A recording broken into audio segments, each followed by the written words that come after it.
Auzubillahiminasyaitonirrajim. Bismillahirrahmanirrahim. Assalamualaikum warahmatullahi wabarakatuh. Alhamdulillahi wahda, wassalatu wassalamu ala rasulillah. Sahabat Heri Channel, rahimakumullah. Nabi Ilyas alaihissalam adalah nabi yang diutus Allah kepada Bani Israel. Dan dia diangkat menjadi nabi di umur 35 tahun untuk membimbing Bani Israel kembali lagi ke jalan Allah, kembali kepada tauhid. Karena pada saat itu Bani Israel menyembah berhala. Kalau kita lihat di dalam surah As-Saffat ayat 123 sampai 132, di situ dikatakan Allah, dan sesungguhnya Ilyas termasuk salah seorang dari rasul-rasul. Jadi kata Allah, Nabi Ilyas itu salah satu orang dari rasul-rasul. Ia berkata kepada kaumnya, "Mengapa kamu tidak bertakwa?" Nabi Ilyas ini mengajak kepada kaumnya dan menanyakan, mengapa kalian tidak bertakwa kepada Allah? Kenapa kalian tidak takut kepada Allah? Pantaskah kalian menyembah Baal? Baal ini adalah berhala perempuan yang dianggap memiliki kelebihan, bisa untuk menentukan nasib orang-orang di bumi ini. Baal ini berada di daerah Ba'laba, kalau sekarang daerah Libanon. Di sana masih ada kota kuno dan masih ada sampai sekarang. Bahkan turun-temurun menjadi tempat penyembahan. Orang-orang Romawi juga menyembah dewa-dewa di sana. Tatkala Nabi Ilyas menyuruh mereka meninggalkan berhala Baal itu dan mengatakan, "Allah Tuhanmu dan Tuhan bapak-bapak kalian terdahulu," maka mereka Bani Israel ini mendustakan dakwah Nabi Ilyas. Maka kata Allah, karena itu mereka akan diseret ke neraka kecuali hamba-hamba Allah yang dibersihkan dari dosa yang bertaubat kepada Allah. Sekarang kita sudah tahu bahwa Nabi Ilyas itu adalah seorang nabi dan seorang rasul. Kenapa orang suka kembali untuk menyembah berhala?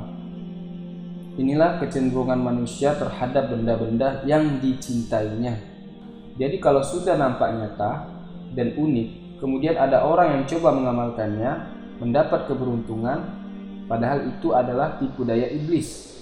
Akhirnya orang-orang berlomba untuk menyembah berhala agar apa yang mereka inginkan dikabulkan, sampai mereka menentang kepada Nabi Ilyas, "Datangkan saja bencana untuk kami dan sampaikan kepada Tuhan yang engkau sembah itu, datangkanlah bencana bagi kami." Jadi Nabi Ilyas ini bukan saja ditolak dakwahnya, Nabi Ilyas juga dilempari batu oleh kaumnya. Tapi ia tetap sabar, ia tetap kekeh.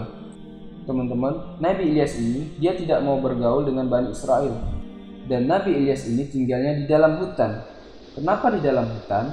Karena ia menjauh dari kaumnya agar tak dilempar batu.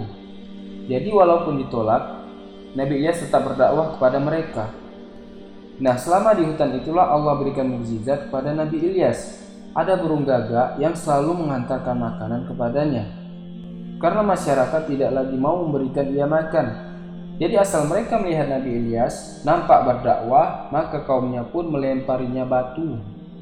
Dijelaskan dalam surah Al-Baqarah ayat 21 sampai 22. "Wahai manusia, sembahlah Tuhanmu yang telah menciptakanmu, dan orang-orang sebelum kamu juga Allah yang menciptakan agar kamu bertakwa. Dialah yang menjadikan bumi sebagai hamparan bagimu dan langit sebagai atap, dan Dia menurunkan hujan dari langit, lalu Dia menghasilkan dengan hujan itu segala buah-buahan sebagai rizki untuk kamu. Karena itu janganlah kamu mengadakan sekutu-sekutu bagi Allah, padahal kamu mengetahui." Allah memerintahkan kita, sembahlah Allah, jangan sembah yang lain. Jadi Bani Israel ini tambah ngamuk sama Nabi Ilyas. Karena Nabi Ilyas terus mendakwahkan mereka, udah ditolak, dilempari batu, masih juga gigih untuk berdakwah, akhirnya dikasih ancaman bunuh. Nabi Ilyas mau dibunuh oleh kaumnya. Nah, waktu dikasih ancaman bunuh inilah Nabi Ilyas meninggalkan perkampungan itu, berpindah tempat. Persis kayak Nabi Musa diburu Fir'aun. Lari dulu, selamatkan diri kita dulu, bukan larikan diri dari dakwah. Tapi Nabi Ilyas lari karena dia akan dibunuh oleh kaumnya sendiri.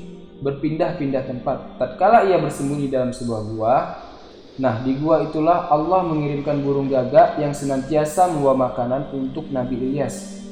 Artinya, Nabi Ilyas ini lari atas izin Allah. Setelah Nabi Ilyas keluar dan meninggalkan kota Ba'laba ini, kota itu pun akhirnya diazab oleh Allah, ditimpakan kekeringan sampai merenggut nyawa. Akhirnya kacau balau kota mereka, binatang ternak pun banyak yang mati. Dan luar biasanya Bani Israel ini bukannya taubat kepada Allah, malah mereka menyalahkan Nabi Ilyas. Kata mereka, kami yakin Baal, Tuhan kami, marah kepada Ilyas. Makin diburu Nabi Ilyas. Nah, karena Nabi Ilyas tahu Raja Ahab dan Raja Bani Israel mengejarnya, maka Nabi Ilyas lari lewat jalan menyusuri sungai agar tidak diketahui oleh orang-orang Bani Israel. Dakwah para nabi resikonya sangat besar. Dia jalan menyusuri sungai sampai dia bertemu rumah yang terpencil di gurun pasir. Setelah dia memberikan salam, bertemu dengan tuan rumah, rupanya seorang wanita. Nabi Ilyas meminta izin untuk bersembunyi di situ. Nah, di rumah itu dia juga punya anak, artinya ibu ini sudah berumur. Di situ Nabi Ilyas melihat salah satu seorang keluarga di rumah itu sakit parah. Nabi Ilyas pun berdoa kepada Allah untuk diberi kesembuhan orang yang di rumah ini. Dan sebagai tanda terima kasih dari Nabi Ilyas karena diberi tumpangan untuk bersembunyi. Akhirnya anggota keluarga yang sakit itu sembuh dengan izin Allah. Siapakah dia orang yang didoakan oleh Nabi Ilyas ini?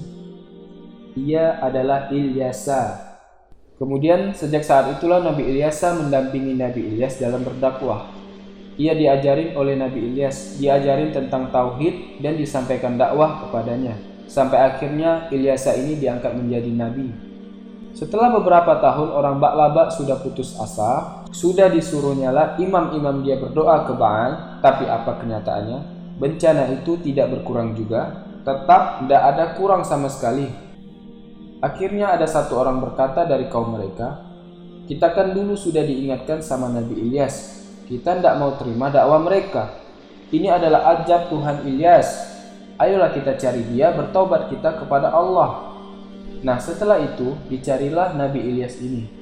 Dan akhirnya mereka berjumpa dengan Nabi Ilyas. Pada saat itu Nabi Ilyas bersama dengan Nabi Ilyasa. Kembalilah Nabi Ilyas ke Bani Israel yang sudah berpasrah diri terkena bencana. Jadi teman-teman, kadang bencana itu bisa mendatangkan kebaikan kepada kita, membuat kita sadar diri. Saat kita dalam keadaan aman, keadaan senang, itu kemungkinan kita jauh dari Allah sangatlah besar. Tapi kalau dalam keadaan sempit, hidup lagi susah, kita sadar dan kembali kepada Allah. Jadi buat teman-teman yang sekarang dapat musibah, susah kerja, diberhentikan, sulit buat makan, bersyukurlah. Dengan cara itu Allah pengen kita dekat dengan Allah. Jangan sampai kita berputus asa. Justru itulah kesempatan kita mendekatkan diri kepada Allah Subhanahu wa taala. Lalu setelah mereka berjumpa dengan Nabi Ilyas dan Ilyasa, mereka bilang, kami akan dengar dan kami akan taat. Tolonglah kami wahai Ilyas, minta ampunkan kepada Allah atas dosa-dosa kami. Sudah parah sekali keadaannya, bahkan mereka bilang, kami berjanji kami bakar semua berhala itu dan akan kami hancurkan. Akhirnya didoakanlah oleh Nabi Ilyas dan Ilyasa kepada Allah. Setelah didoakan turunlah hujan. Kembali hidup normal, tumbuh-tumbuhan kembali hidup, ternak mereka mulai gemuk-gemuk lagi, kembali kaya raya Bani Israel. Nah, begitu mereka sudah kaya raya, mereka kembali lagi ke habitat awalnya, yaitu kembali mengingkari Allah. Sebagian dari mereka kembali mengingkari Allah, kembali mereka menyembah berhala. Jadi mudah-mudahan kisah Nabi Ilyas dan Nabi Ilyasa ini membuat kita dapat banyak pelajaran dari kisah Bani Israel ini. Dan wafatnya Nabi Ilyas ini dengan diangkat ruhnya ke langit. Jadi ada juga hadis yang mengatakan Nabi Ilyas masih hidup sampai sekarang. Tetapi hadis ini matruk, hadis yang ditinggalkan. Semoga video ini bermanfaat, yang benar datangnya dari Allah dan yang salah dari saya sendiri. Subhanakallahumma wa bihamdika asyhadu an la ilaha illa anta astaghfiruka wa atubu ilaik. Assalamualaikum warahmatullahi wabarakatuh.